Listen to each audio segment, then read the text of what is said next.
1. When I was little, about 6 years old, I used to live in a big yellow house. It was beautiful from the inside out. Before we moved in, we have been told that others haven't stayed long in the home. The last ones only lasted a week at the most. It made me skeptical. But after being in the home for a while, my skepticism went away. After we've been settled for a few days, things started to happen. One night, while my mom was in the kitchen, and plates would be chucked at her from cupboards. Another night, when me and my 5-year-old sister were asleep in our bedroom, something woke me up for some reason I don't recall. A little man was standing across my room, dressed in a trench coat, with a suitcase in one hand and a knife in the other. When I started to panic, he slowly walked towards me with the long knife. I gave a loud scream that woke my sister. She became frightened and began screaming too. Soon after, my mom came running in our room and saw the little man. She hurried and turned on the light. The man disappeared. I never saw him again. We moved out because that was more than enough to know that we weren't welcomed. The house was later torn down and made into a parking lot because nobody else wanted to live there. We all saw the same little man, and are thankful nobody else will have to experience the fear we had in that yellow house again. When I came home one day, my mom had told me that my fish had died. I tried to wake him up, but he wouldn't. I was extremely broken. Then I felt something touch me, rubbing my back. I thought my mother was comforting me, but she said she wasn't near me. I have a little guardian angel that follows me. I've seen her from time to time when she allows me to. I still experience paranormal things, and I've learned to deal with that after quite some time. And I always go to my grandma when I want to talk to Angel, because she can talk to her when I need her. Another time is when me, my mom, little sister and brother were living at our uncle's house. We had a thunderstorm one night, and we started to doze off. But I had trouble sleeping because my mom's vintage child sailor doll was rocking on a rocking chair by herself, staring at me. Now every time I look at her, I feel unease and fear.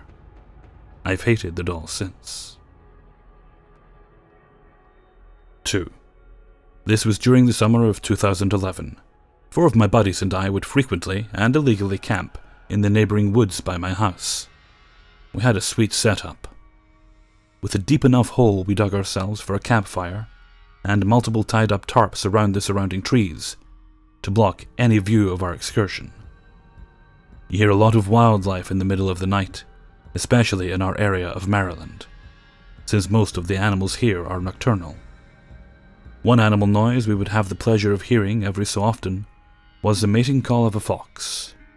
Now, for those of you who don't know what a fox mating call sounds like, it's absolutely terrifying. Seriously, look it up on YouTube right now. Just type in fox screams. When a fox screams, it sounds like a high-pitched woman being murdered. Another blood-curdling sound we hear are raccoons fighting, which sounds like a group of babies being murdered. Now, I was already familiar with these sounds before we started camping in the woods, since my backyard constantly has wildlife activity. Now back to the story. During this one particular camping trip, my buds and I were about a good 2 hours in of drinking and smoking. We were all circled around our fire pit, when suddenly, we were all equally startled at the sounds of a screaming fox, or at least that's what we thought it was. We would laugh about it for a while, but the sounds started to get closer and closer, and echoed throughout every corner of our surroundings. Usually by now the fox noises would fade away, but the fact that it was getting closer, and knowing that this so-called fox obviously was aware of our presence, indicated that the fox may be rabid, since it didn't seem to be scared of us. However, we were drunk and adventurous, and decided to try and catch this fox in action. We split into groups since it was still hard to tell which direction it was actually coming from. We grabbed our flashlights and journeyed on. Mike and Josh went one way, my bud David and I went another, and our buddy Juan was way too toasted to even stand up straight, so he stayed put. David and I thought we were headed into the right direction, but the screams were getting further away from us. However, what was odd was the fact that this wasn't an ordinary fox scream. A fox screams almost in a short, rhythmic pattern, but this time the screaming was much longer and a little more realistic to that of a woman. David and I brushed it off and figured we were just super stoned and had our minds playing tricks on us. We started heading back to camp when we heard Mike and Josh yell. We hurried up and all met back up at the tents. Mike looked ghostly white and terrified. He said in short breaths while Josh stood in silence that they were getting closer and closer to the screams and started hearing what sounded like footsteps, more than an animal scurrying through the leaves. Mike flashed his phone's video camera light and quickly saw what looked to be two small children, one girl and possibly one boy. The girl's face was even brighter white and almost looked like she had black eyes. I know what you're thinking, black-eyed children, right? He didn't think so, but he didn't know what to think. I asked, "Did you chase after them to see who they were?" Mike gave me an "Are you an idiot?" look on his face and said, "Hell no, dude. They looked like they could have been kids, but a part of me feels like they weren't. And we just booked it." Now, this may seem like it could have been a prank, but I highly doubt it. As deep as we were into the woods, and the location we would always camp would never be found by another human, unless you're really into hour-long late-night hiking. Also, knowing most of the people who live in the neighborhood near it, there was no way two small children would have been in the middle of the woods on a weekday, in early June at 3 in the morning. I need to clarify that it was early June because in our county of Maryland, kids are still in school, and it was a Tuesday night. Mike's phone was shaking in his hands while he looked to see if his video caught anything. I shit you not. Everything he described was down to a T. Personally, to me, it looked like the small and short bodies of two kids, but the pale white face of the girl wasn't normal. It also looked like she was wearing a long white gown, while the possible boy whose face didn't turn to the camera had the back head of a kid. But the ghostly white clothing didn't even look like it was clothing at all, but just a blur of white orbs, fading into the dark trees as they ran. We were all shook up except for Juan, since he was passed out drunk by now. We all wanted to leave, but we couldn't just ditch Juan behind, so we stuck it out. Did I mention that the screaming did stop once those so-called kids ran away? Like I said, it could have been a prank, but even if it was, two ghoulish-looking kids screaming bloody murder like a grown woman in the middle of the woods, and in the middle of the night, is terrifying itself. It took us an entire year to continue camping again, and while we still have heard wildlife since then, those noises that one night in June of 2011 definitely were not from an animal, and I don't even know what to think it was. 3. This is my 4th story that I've written for Hellfreezer, and it's awesome to have him read them for all of you to hear. All of my experiences are genuine, and I've tried to present them in the most coherent and reasonable way possible. My previous experiences were all fairly down to earth, and not super difficult to wrap your head around kind of stories. This particular story is a little more difficult for me to share, as it's a little more difficult for me to understand. However, as a side note, I have sent it in the past year to another narrator, but to my knowledge, he's not used it, which also adds to my hesitance to submit it. A bit of background. My husband and I have been together since 8th grade. I was 13 and he was 14 in 1997. That in and of itself is difficult for people to believe, but it will be 20 years next month, so we know each other pretty well. However, in the beginning, my husband, I'll call him Nick, was closed off about certain things. For instance, he didn't tell me that his mom legally changed his name when he was 5, until we were in college. I knew that his father's side of the family called him by what I thought was his middle name, but I had no idea that he'd been using his original first name. When I asked why he didn't tell me, he said he didn't think it was that important. Anyway, I can't remember the first time something paranormal came up, but Nick very reluctantly told me that he could sometimes see things that most couldn't. This astonished me, as I'd never thought of him as the type to even believe in the paranormal. But instead, he not only believed but lived with it on nearly a daily basis. I told him that I believed him and was curious about the things he could see, and I asked for him to share his experiences with me as he experienced them. At first, he was uncomfortable doing so, but when he realized that I was genuinely interested and not trying to make fun of him, he began opening up about it and sharing almost every time he saw something, unless it was something he felt he shouldn't acknowledge. So on to the story. One night in early October, in about 2008 or 2009, we decided to take a midnight snack run to our favorite taco place. I was driving that night, and when I turned into our neighborhood, I saw what I thought was a greyish trash bag blowing around near the stop sign at the end of the street. Nick and I had been oddly giddy and having a good time, making each other laugh over silly things all night. So it was odd when I asked Nick what that thing on the side of the road was, and he didn't answer me. I glanced at him to see if he had heard my question, and asked him again, and he still didn't answer me. As we got closer, I noticed that the way the thing was moving made it look like a large dog. As I pulled up to the stop sign, I could no longer see the thing as it was on Nick's side of the truck. I looked at Nick again and asked yet another time what it was while craning my neck trying to see. I said, "Is it a dog?" His attitude changed completely from just a few seconds earlier. He was no longer smiling, and he was slouched way down in his seat. When I asked if it was a dog, Nick ever so slightly shook his head, no, with his eyes directly forward. He looked, well, not normal.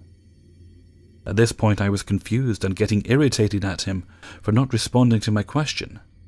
Then I saw the grey dog thing run away from the truck towards the adjacent yard, and started to wonder why Nick was acting so strange about a dog. I was on the verge of saying something to that effect to Nick, when the dog jumped straight up into the air and disappeared. Whatever I was going to say evaporated, and I looked at Nick. He was now shielding his face with his hand in a way you might do if you were trying to avoid someone seeing you, while whispering frantically, "Please go, please go, please go." Then, to add to the completely bizarre situation unfolding in front of me, a cat from across the street yowled and screamed as it came tearing across the road toward the area I'd seen whatever it was disappear. The cat's tail was 3 times its normal size, and it looked prepared to fight to the death. I said, "What the fuck did I just see?" As I felt every hair on my body stand on end in a way I'd never experienced before. Nick said dryly, "That was a cat." I floored the truck and said, "I'm not talking about the effing cat." I was terrified, but fascinated by what I just witnessed. He still made no reference to the dog thing. After we returned home, I was still freaked out, and Nick was a little paranoid that it might have followed us, and he kept looking out the window. When he felt comfortable again, I asked him what he saw. He was reluctant to say much, but he said that after I saw it disappear, he could still see it. It had been sitting in a tree branch near his window, which had been down the whole time, and it had been looking toward the truck, with a rat dog-like face, with long sharp teeth. What I personally saw was dog-shaped. I didn't see its head for a very long time, so I can't really describe it. But its body and tail looked like it had sharp angles, and was a dark, steely grey. It made me think of the M. Night Shyamalan movie Lady in the Water, that had dog-like creatures called scrunts, that were covered in blades of grass. However, when discussing the incident with Nick recently, he recalled that it almost looked as though it was covered with pointed scales, almost like armor. But the most bizarre thing for me was the way it disappeared. It seemed like it went through an Acme black hole from the Looney Tunes cartoon, that was suspended in mid-air. In other words, it was as though my vision into this other dimension was restricted to a finite cube of space, and when it jumped out of that space, it left my scope of perception. While it was jumping, his head was out of space while his body and tail were still in it. I have no idea if this description makes sense or not, but I did my best to sketch my memory to further illustrate it. This experience was bizarre and, at the time, incredibly creepy, but when I think about it now, I feel incredibly lucky to not only have been granted a glimpse into something so otherworldly, but to have been able to share that experience with my best friend. 4. I'm 45 and have been having paranormal experiences on and off since I was a child. My childhood room was next to an attic, and I would often feel creeped out for no real reason, even blocking the door with something heavy at times. I would lie in bed staring at the door, imagining some ghastly creature was going to come through and get me. 2 things happened in that room. The first was one night I was lying in bed, not sure how old I was, 8, 10, and happened to glance toward the staircase in time to see a white mist moving up the stairs and around the banister, only to disappear before my eyes. The second was when I was older, maybe 13, and I was cleaning my room. It was daytime. I had a small vase holding one flower, which I moved to the banister so that I could clean where it had been sitting. 5 seconds after I turned my back, I heard a scraping sound and whirled back around to see the vase facing the opposite direction. Shortly after, I was able to move into a different room downstairs. One day, I stayed at home from school. Not really sick, just not in the mood for school and wanting to sleep, and I opened my eyes to see the devil standing at the end of my bed. Deep down, I knew I was still sleeping, but I was terrified. I tried desperately to wake up, but my body wouldn't move. Then I turned my head to the side and woke up sobbing. I assumed it was a nightmare, until it happened again later. Exactly the same, devil, red body, horns, black face grinning at me while showing pointy teeth. Unable to move, turned my head and woke up. I refused to sleep in my room for a week. It was only recently that I learned about sleep paralysis, and I wonder if that's what it was. 5. My old man has so many friggin' stories and enjoys providing me material to share with you all. Here we go. My name is Dave and I'm a lucky man. I worked for a startup company fixing air conditioners, generators and so on. It was 1974 and I was 20 years old. Since I was new to the company and much younger than everyone else, I was occasionally picked on. It was all in good fun, but when I was made to do all the grunt work, I wasn't laughing. My horrible, horrible boss, who actually ended up in prison for trafficking coke, fucking dick, he used to send me to all the worst places in the city you could imagine. I was always by myself. I would hit the sketch areas in Washington, D.C. and other parts of Maryland and Virginia. Don't get me wrong, I don't have a problem with these places, but they just aren't a smart place to be by yourself. One day I was sent to fix an air conditioner at a rundown liquor store in southeast D.C. I remember having to park my truck a little bit away from the site. Did I mention it was getting close to dark outside? While I'm walking, I was passing by hookers, crack addicts, and just all-round shady people. This skinny man, who looked to be about 60, but was probably 30, kept asking me for money. I'd like to think I'm smart, and made sure not to carry anything valuable just in case. I've been robbed before, so I gradually became street savvy. Anyway, this man asked if he could have some of my tools. He tried to grab at them. I pull my tool bag and start power walking. I finally reached the liquor store. The sign is old. The windows are cracked and a small fan was blowing toward the front. I'm really surprised this place was still running. The place was disgusting. Anyway, a clerk at the counter asked if I was the AC guy. He gives me a look like he hates me. I said yes, and he pointed me to the AC. I was still new to this, so it was taking me a long time. I can feel the clerk just staring at me. I'm trying to focus on my work, but I'm also on alert. It had been about 15 minutes, and I felt better. I stood up to stretch my back and crack my neck. The AC is directly in sight, with the counter up front, and I see this extremely large man. He was wearing a ripped wife-beater and had multiple teardrop tattoos. I knew those tattoos meant different things, and one of them was a murder count. I was trying to describe how he looked to my son, and he showed me a picture of a man named Debo from an Ice Cube movie called Friday. His size was very similar, just a bit shorter. We'll call him Debo. Debo brought in his terrifying German Shepherd. The dog looked a bit underweight, had a few knots in its fur and the angriest snarl. Debo had the dog tight to his side. The leash was wrapped twice around his hand. The dog was clawing the floor, furiously barking and looking right at me. I pause a bit and show an obvious nervousness on my face. The clerk and Debo were laughing and looking at me. Debo shouted to me, "What you doing on my block, boy?" He had a serious scowl on his face. Suddenly, he purposely let his dog go. In a fight-or-flight situation, I usually will fight, but I'm a dog lover and I didn't want to hurt him. It was happening extremely fast. As soon as the dog was about to bite, I shouted with all my might, "Sit!" The dog immediately sat down. He became submissive. I couldn't believe it, and neither could the guys. The dog was lying down next to me, looking sad. They were still standing there in awe. I pat the dog on the head, turn around, get down to my knees, and continue my work. I was now focused on the job. I began using a piece of shit drill which made a very loud noise when I suddenly felt something hard pressing against the back of my head.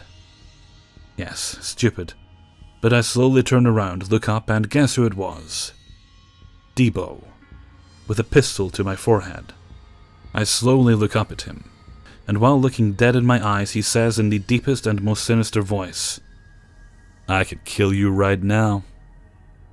I'm someone who switches to humor when a situation is sad, angry, or I feel nervous. The humor kicked in, and all I said, with the most laid-back stoner voice, "Yeah, but that wouldn't be cool, man." Debo pulled the barrel down and laughed. "You a crazy little man, but you funny." He starts walking away, still chuckling, saying, "Crazy. Crazy." You'd think after that I would have just left, but I thought it was all over and will be left alone. It takes another 10 minutes and I'm finished. I walk up to the clerk, hand over the invoice, and he looks at me like he got defeated. I feel some pride. I don't have any problems while walking back to my truck. Fast forward, it's been about 3 weeks since that day. I'm on my lunch break and just relaxing, when my co-worker said, "Hey, didn't you work this neighborhood in Southeast?" He mentioned the particular area, but I can't remember it now. I shook my head yes. He said someone got murdered over in that area 2 days ago. I jumped up from my seat and asked for the paper. There's a picture in the article. It's the mugshot of Debo. Turns out he shot and killed a homeless man during some altercation. My face and arms paused. I couldn't believe it. This man really could have killed me.